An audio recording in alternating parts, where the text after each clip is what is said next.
Friends, welcome back. ഇന്നത്തെ വീഡിയോയിൽ ചർച്ച ചെയ്യുന്നത് ഫെവിക്കോൾ SHന് തുല്യമായ ഒരു വുഡ് അഡ്ഹസീവിനെ പറ്റിയാണ്.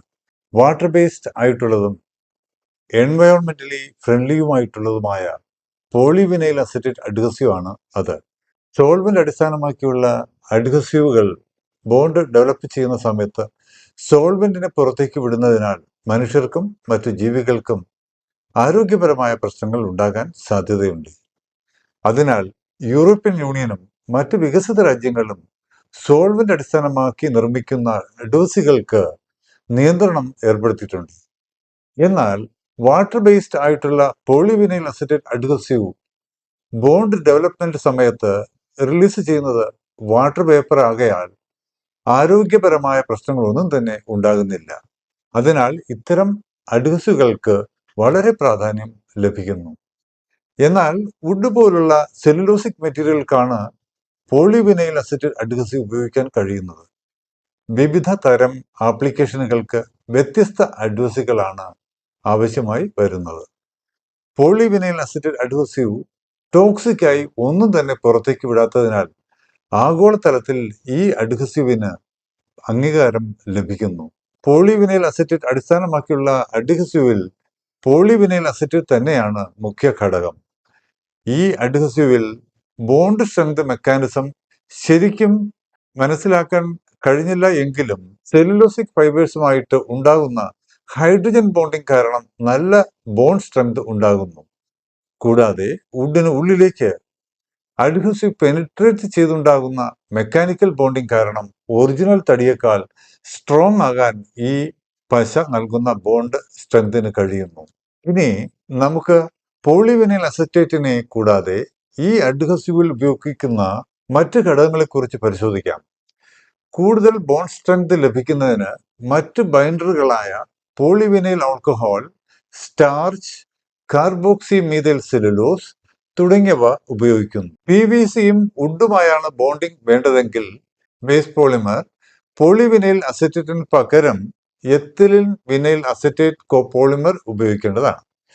അഡ്ഹസീവിനെ കൂടുതൽ സ്മൂത്ത് ആക്കുന്നതിന് പ്ലാസ്റ്റിസൈസറുകൾ ആയ ഡൈബ്യൂട്ടൈൽ താലേറ്റ് അഥവാ DBP, ഡൈ ഒക്ടൈൽ താലേറ്റ് അഥവാ DOPയും ഉപയോഗിക്കുന്നു.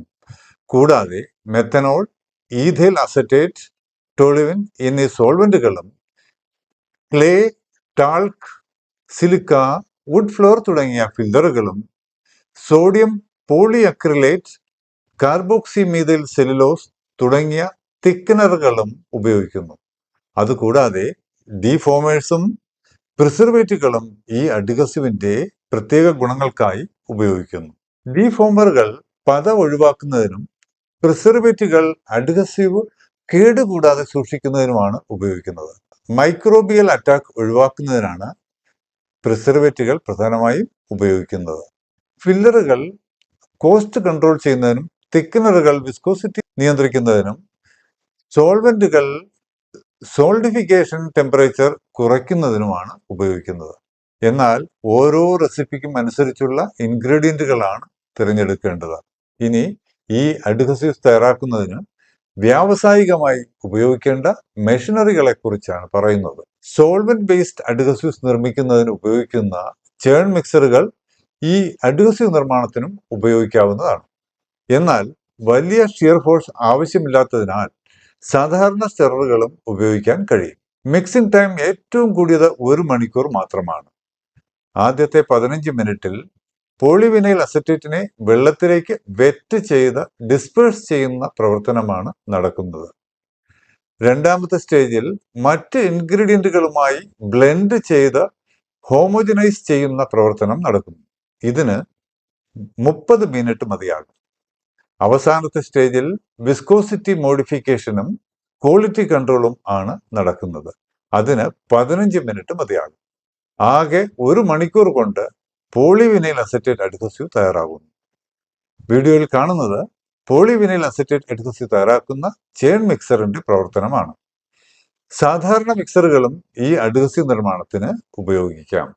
പോളിവിനൈൽ അസറ്റേറ്റ് അടിസ്ഥാനമാക്കിയുള്ള വുഡ് അഡ്ഹസീവ് നിർമ്മാണത്തിന് ആവശ്യമായ ചില റെസിപ്പികളാണ് ടേബിളുകളിൽ കാണിച്ചിരിക്കുന്നത്. മുമ്പ് പറഞ്ഞ പ്രകാരത്തിൽ ഓരോ റെസിപ്പിയിലും പറഞ്ഞിരിക്കുന്ന ഇൻഗ്രീഡിയന്റുകൾ ക്രമം അനുസരിച്ച് മിക്സറുകളിൽ മിക്സ് ചെയ്ത് വെറും 1 മണിക്കൂർ കൊണ്ട് ഓരോ ബാച്ച് അഡ്ഹസീവ് വളരെ എളുപ്പത്തിൽ നിർമ്മിക്കാവുന്നതാണ്. ടേബിൾ 1-ൽ വിവിധ തരം ഫില്ലറുകളെ കുറിച്ചാണ് പറഞ്ഞിരിക്കുന്നത്. നിർമ്മിക്കാൻ ഉദ്ദേശിക്കുന്ന അഡ്ഹസീവിന്റെ കോസ്റ്റ് ഫാക്ടർ നിയന്ത്രിക്കുന്നത് ഫില്ലറുകളാണ്. ടേബിൾ 2-ൽ പറഞ്ഞിരിക്കുന്നത് തിക്നറുകളെ കുറിച്ചാണ്. അഡ്ഹസീവ് കൂടുതൽ തിക്ക് ആക്കുന്നത് തിക്നേഴ്സ് ആണ്. റെസിപ്പി 1 ഫാസ്റ്റ് സെറ്റിംഗ് വുഡ് അഡ്ഹസീവിനെ പറ്റിയാണ് പറയുന്നത്. റെസിപ്പിയിൽ പറഞ്ഞിരിക്കുന്ന പോളിവിനൈൽ അസറ്റേറ്റ് പോലുള്ള ഇൻഗ്രീഡിയന്റുകൾ മിക്സിംഗ് ക്രമം അനുസരിച്ച് സ്റ്റെററുകളിൽ നിശ്ചിത സമയത്തിനുള്ളിൽ മിക്സ് ചെയ്ത് എടുക്കുന്നു. മാക്സിമം 1 മണിക്കൂറാണ് ഇതിനു വേണ്ടി വരുന്നത്. റെസിപ്പി 2-ൽ ഓപ്പൺ ടൈം കൂടുതൽ ലഭിക്കുന്ന അഡ്ഹസീവിനെ പറ്റിയാണ് പറഞ്ഞിരിക്കുന്നത്. റെസിപ്പി 3 വിലക്കുറവുള്ള ഒരു വുഡ് അഡ്ഹസീവ് ആണ്. ഈ 3 റെസിപ്പികളിലും വിസ്കോസിറ്റിയും ടോട്ടൽ സോളിഡും ഏറ്റവും കൂടുതൽ റെസിപ്പി 1-നാണ്. അതിനാൽ റെസിപ്പി 1 നല്ല ക്വാളിറ്റിയുള്ള ഒരു അഡ്ഹസീവ് ഫോർമുലേഷൻ ആണ്. റെസിപ്പി 2ഉം 3ഉം പ്രത്യേക ആവശ്യങ്ങൾക്കായി തയ്യാറാക്കിയതാണ്. അതിനാൽ ഗുണനിലവാരത്തിലും വ്യത്യാസം കാണാം. ഈ അഡ്ഹസീവ് ഫെവിക്കോൾ SH എന്ന വുഡ് അഡ്ഹസീവിന് തുല്യമാണ്. അഡ്ഹസീവ് നിറയ്ക്കുന്നതിന് പ്ലാസ്റ്റിക് കണ്ടെയ്നറുകൾ ഉപയോഗിക്കാവുന്നതാണ്. വെളുത്ത നിറത്തിലുള്ള പോളിവിനൈൽ അസറ്റേറ്റ് അഡ്ഹസീവ് മൃദുവും തടിയിൽ ഉപയോഗിക്കുന്നതിന് വളരെ ഉത്തമവും ആണ്. ബുദ്ധിമുട്ടുള്ള ഒരു മെഷീനറിയും ഈ അഡ്ഹസീവിന്റെ നിർമ്മാണത്തിന് ആവശ്യമില്ല. ചേൺ മിക്സർ ആണ് ഇതിലെ ഏക മെഷീൻ. കാർപ്പൻട്രി ജോലികൾക്ക് വളരെ ഉത്തമമായ ഈ വുഡ് അഡ്ഹസീവ് തടി കൊണ്ടുള്ള നിർമ്മാണ പ്രവർത്തനങ്ങൾക്ക് ഉപയോഗിക്കുന്നതാണ് വീഡിയോയിൽ കാണുന്നത്. എൻവയോൺമെന്റലി ഫ്രണ്ട്ലി ആയിട്ടുള്ള ഈ അഡ്ഹസീവ് എല്ലാ സെല്ലുലോസിക് മെറ്റീരിയൽക്കും വളരെ ഉത്തമമായ അഡ്ഹസീവ് ആണ്. ടോട്ടൽ സോളിഡ്, വിസ്കോസിറ്റി തുടങ്ങിയവ ക്രമീകരിച്ച് ഈ അഡ്ഹസീവ് നിർമ്മാണം ലോ ബഡ്ജറ്റിലോ ഹൈ ബഡ്ജറ്റിലോ താല്പര്യമുള്ള ആർക്കും തുടങ്ങാവുന്നതാണ്. കൂടുതൽ വിവരങ്ങൾക്ക് ബന്ധപ്പെടുവാൻ അഭ്യർത്ഥിക്കുന്നു. Thank you for watching. Thank you.